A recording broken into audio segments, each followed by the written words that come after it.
Middle Path Radio, illuminating the horizon.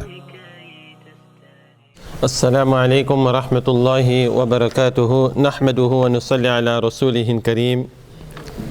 A'udhu billahi minash shaitani rajim. Bismillahir rahmanir rahim.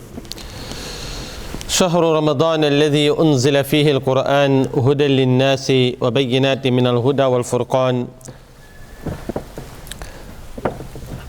فمن شهد منكم الشهر فليصم وقال تعالى يا أيها الذين آمنوا كتب عليكم الصيام كما كتب على الذين من قبلكم لعلكم تتقون. All praise is due to Allah subhanahu wa ta'ala, our nourisher, our sustainer, our creator. Allah subhanahu wa ta'ala who has sent Rasulullah sallallahu alayhi wasallam as his final messenger.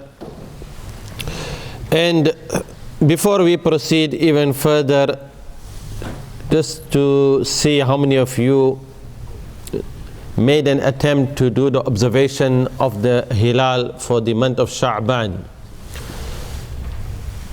Anybody made an observation? Was only yesterday you tried to do the observation.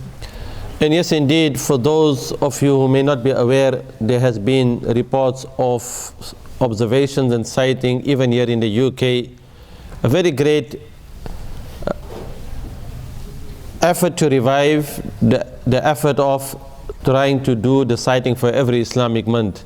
So yesterday, the 27th of April, after the sunset, that crescent was 77 minutes on the horizon, and it was a 31-hour age moon, and few different places there were individuals and groups also who had sighted that Hilal here in the UK. So therefore what we have to know is, because as we say, one of the topics that you will always find in the books of fiqh, whatever book you look into, you will find a topic called sighting of the moon. So when you open to the book of fasting, there is always a topic of bayan ma yusbatu bihi dukhul shahr Ramadan al-Mubarak, because at the end of it you want to know how does the month of Ramadan commence.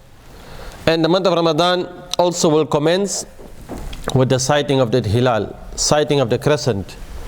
So we hope again, inshallah, just like how there was this great effort to do the sighting of the Hilal, and now after the Maghrib Salah we enter into another day, which is the 2nd of Sha'ban, and very soon as the time is passing by we will come to a day which is called Laylatun Nisfi min Sha'ban. That is also from the hadith of Rasulullah sallallahu alaihi wasallam, which is the half of Sha'ban. Now when we're speaking and what we had covered, we don't want to go into the details. What we had, those who came and heard the talk of the previous week on your Friday dars. So today we proceed further and establishing and reminding ourselves that this is not even the month of Sha'ban, is a very special month. We are speaking about preparing for Ramadan. And Rasulullah sallallahu alaihi wasallam, he was also asked about his fast in the month of Sha'ban. So if the Prophet sallallahu alaihi wasallam used to keep fast in the month of Sha'ban, and the month of Sha'ban is, as the Prophet sallallahu alaihi wasallam is reported to have said, ذَاكَ شَهْرٌ يَغْفُلُ النَّاسِ, that is the month where people neglect this month, meaning بين Rajab or Ramadan. The month between Rajab and Ramadan, it is the month where people are very negligent. They may neglect this month. وَأُحِبُّ أَن يُرْفَعَ عَمَلِي وَأَنَا صَائِمٌ, and I love that my actions be taken to Rabbul Alameen in the state that I am fasting. So this month of Sha'ban is the month to prepare also for the month of Ramadan. Now when we look into the virtues of the keeping of the fast of the month of Ramadan, and given that just like how we like to establish our month of Ramadan with certainty, similarly we would like to know those actions that may invalidate our fast. Because many a times there are certain actions, and if these actions we don't avoid them, we continue in many or indulging in certain type of invalidators of the fast, then we need to know also what will be the consequence if that person has missed his fast even one day in this blessed month of Ramadan. What will be the consequence? If you miss a fast outside the month of Ramadan, what is the ruling? But if you miss a fast in the blessed month of Ramadan, then there is a separate and different ruling that applies. Because a fast that is missed in the month of Ramadan, we have a ruling which is called kafara. How do you make up for a fast that one missed intentionally? So therefore we say, speaking about keeping the fast, what are the ahkam, what are the rulings? And one of the important points is knowing those actions which are makruh, those actions which are compulsory, those actions which nullify the fast. So to begin with, as Allah Ta'ala reminds us in the Qur'an, من عمل صالحا من ذكر أو أنثى وهو مؤمن فلنحيينه حياة طيبة وَلَنَجْزِيَنَّهُمْ أَجْرَهُمْ بِأَحْسَنِ مَا كَانُوا يَعْمَلُونَ. So the believing male and female, whomsoever is going to do the action, min zakarin or untha, it is not the fast only for those who Allah Ta'ala is referring to whenever we speak about action in a'mal. In Surah An-Nahl, man amila salihan, whoever does the action, be he male or female, وَهُوَ مُؤْمِنٌ, while he is a believer, then what will be one of the benefit is Allah Ta'ala will give him a goodly life. فَلَنُحْيَنَّهُ حَيَاةً طَيِّبًا. Life in this world, yes indeed, we all face different types of challenges, and to bring a certain special characteristic, the special qualities, especially in the month of Ramadan, it becomes an opportunity, because there will be many from our mothers, from our sisters, from our daughters, there will be many that have even, part of the environment, part of the friendship that one keeps, it can keep someone distant away from the many of the ahkam and teachings of our deen. So Ramadan becomes very special, even especially for all of the believers. It brings them closer to Almighty Allah Ta'ala. And Allah Ta'ala, like how we are sitting here in such a large gathering, but there are many of our sisters. Yes indeed. Just like how you are keeping the fast, but can you imagine when we are breaking our fast, who is preparing for you the nice tasty iftar? If those who are breaking their fast at home, afterwards you're having in the company of your family, just understand that we are going to speak about the fada'il and virtues of doing a'mal and action in the month of Ramadan. But while we are keeping the fast, our mothers, our sisters, they are also keeping that fast. And at the same time, they are preparing for you. Is it right? Yes, they are preparing for you nice, tasty, delicious food. So the month of Ramadan, month of fasting in the day and feasting during the night. Yes? So yes indeed, understand that when we are keeping that fast, so many hours of the day you have been kept, and you have kept away from food. And here we have certain important ahkam and rulings, because they will be from amongst a people, those that will travel, those who are musafir. And what is the ruling for a person who is a traveler? Does he also have to keep the fast?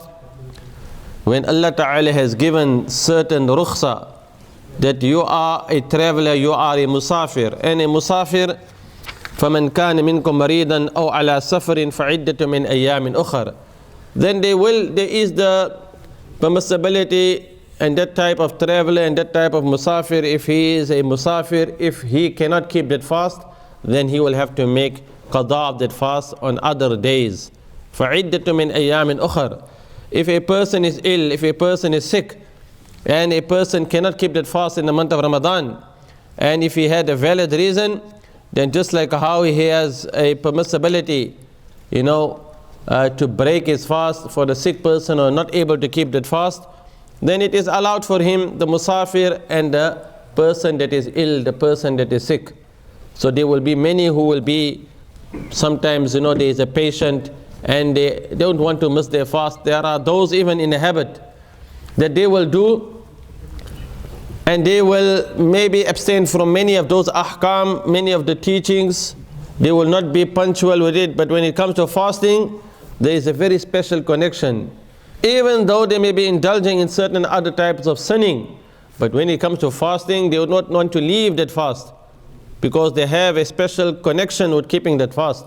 But here we have to reflect for a moment that if somebody is a sick person, somebody is an ill person, and he could not keep that fast, then there is the permissibility of him to make up that fast after the month of Ramadan when he is in good health. And so therefore we say that yes, indeed, the blessed month of Ramadan is such a month that if you keep that fast, what is the reward? But now Allah Ta'ala has given rukhsa. Person is ill, person is sick, he is in hospital. If he is going to keep that fast, his health is going to deteriorate. Then there is that permissibility for him not to keep that fast. But in this blessed month of Ramadan, sometimes if we allow even a morsel of flesh, any food, no matter how small, if that thing has to go down, a sip of water, no matter how little it may be, we have to take great care, great precaution, because we don't want to invalidate our fast. It is keeping away from food and drink. Any food particle, if a person is very negligent, a person if he intentionally drank some water, if a person intentionally ate some food, intentionally, then what will be the consequence? To make up for one fast of the month of Ramadan, a person will need to keep 60 fasts consecutively. That is how serious. It is not like you just make one qada. If somebody broke his fast intentionally, then to make up for that fast, he will need to keep 60 fasts, and that is consecutively. And if he cannot, then is feeding of the 60%. But first and foremost, we have to bear that how serious it is when we're speaking about the pillars of Islam. Islam is built on the 5 pillars, and from amongst the pillars of Islam is the fast in the month of Ramadan. So Allah Ta'ala reminds us in the Qur'an that Ya ayyuhalladhina amanu kutiba alaykum as-siyamu kama kutiba ala alladhina min qablikum la'allakum tattaqun. Ultimately, we learn about the ahkam, you learn about the rulings of the keeping of the fast. You keep away from those actions that may invalidate the fast. Because the reminder is, Rubba sa'imin, there will be many from those who keep the fast, and they will get nothing from their fast except hunger. Laysa lahu min siyamihi illa al-ju'. Rasulullah sallallahu alayhi wasallam, in this blessed month of Ramadan, when it came in the month of Ramadan, we speak about connecting ourselves with Qur'an. We say it is Shahrul Qur'an. Shahru Ramadan alladhi unzila fihi Qur'an. Allah Ta'ala reminds us in the Qur'an, Kitabun anzalnahu ilayk Mubarakun liyadabbaru ayatihi waliyatadhakkara ulul albab. So part of our recitation of the Qur'an in this month of Ramadan is also that we reflect on what we are reciting. So if our recitation of the Qur'an, yes indeed, reading the Qur'an, the month of Ramadan is the Qur'an was revealed in the blessed month of Ramadan. But the second point is, if we recite the Qur'an, but Allah Ta'ala says, لِيَدَّبَّرُوا, but there is no really, contemplation, we don't reflect on the meaning of the Qur'an. So how are we really going to implement if there is only recitation?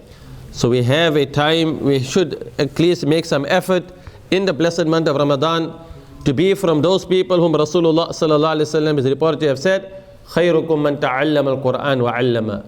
The best amongst you are those who learn the Qur'an and they teach the Qur'an.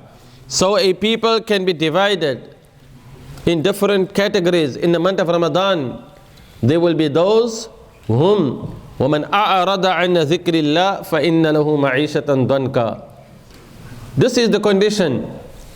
Yes, the month of Ramadan will be an opportunity because you are going to listen to the recitation of the Qur'an.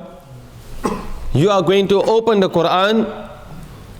But what if there is from among a people whom have abandoned the Qur'an? What will be the consequence? وَمَنْ أَعْرَضَ عَنَّ ذِكْرِ اللَّهِ فَإِنَّ لَهُ مَعِيشَةً ضَنْكًا. So we have to all look at our condition, that if we have Qur'an in our homes, remember Allah Ta'ala reminds us in the Qur'an, the actions is for the male and the female. مَنْ عَمِلَ صَالِحًا مِنَ ذَكْرٍ وَأُنْثَى. How many of our mothers and sisters don't even open the Qur'an? How many of our mothers and sisters, even in the blessed month of Ramadan, they will spend their time indulging, glued, wasting time in front of the television. Even in the month of Ramadan, this is the condition of so many homes. They will be so, because it's all about trying to keep yourself occupied in matters that before you realize it, that the day has been spent, and there are many homes, they are still watching and viewing the movies, even in the month of Ramadan. What type of movies, you will be shocked, but keeping fast accurately. They will make sure that they are fasting. You know, we speak about how to determine our keeping of the fast. That is another important issue, but I'm not going to go into the detail of that.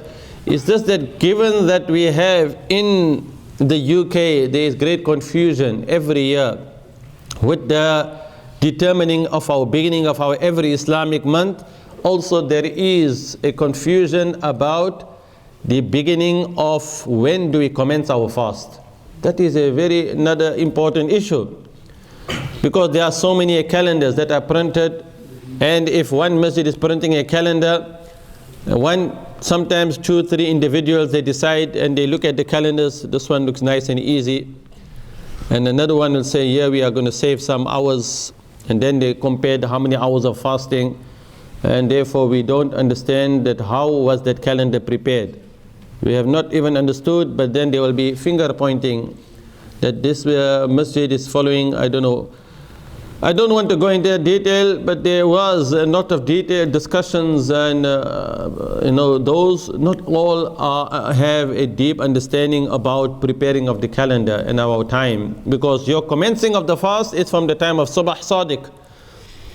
So this is another important issue, because in order for us to know exactly when we commence our fast, Allah Ta'ala says that you should eat and drink. And you see that حتى يتبين لكم الخيط الأبيض من الخيط الأسود من الفجر. This is referring to determining the Subh Sadiq time. How do we establish the beginning of our day? When is the beginning of our Fajr time? We'll come back to that. Point is, just understand that when you see different timetables, instead of commenting or criticizing, rather it will be better first to reflect, try and understand how was this calendar prepared. So coming back to this verse of the Qur'an, now it is the month of Ramadan. وَمَنْ أَعْرَضَ عَنْ ذِكْرِ اللَّهِ. Whomsoever turns away from the remembrance of Allah, فَإِنَّ لَهُ مَعِيشَةً ضَنْكًا. For him there is a very difficult ma'isha, a narrowed ma'isha, narrowed living. So we have to ask ourselves, why do we have this difficulty? Why do we have, sometimes we don't recite Qur'an, and if we have not recited Qur'an in the month of Sha'ban, now when Ramadan sets in, yes, Allah Ta'ala is reminding us that from amongst a people there will be those that have abandoned the Qur'an. And because the Qur'an is a great reminder, it is the zikr of Allah. Why is there so much, we don't have that contentment? We may be doing so many good actions, and then we say we don't have time, and we feel that we have done so great effort and great effort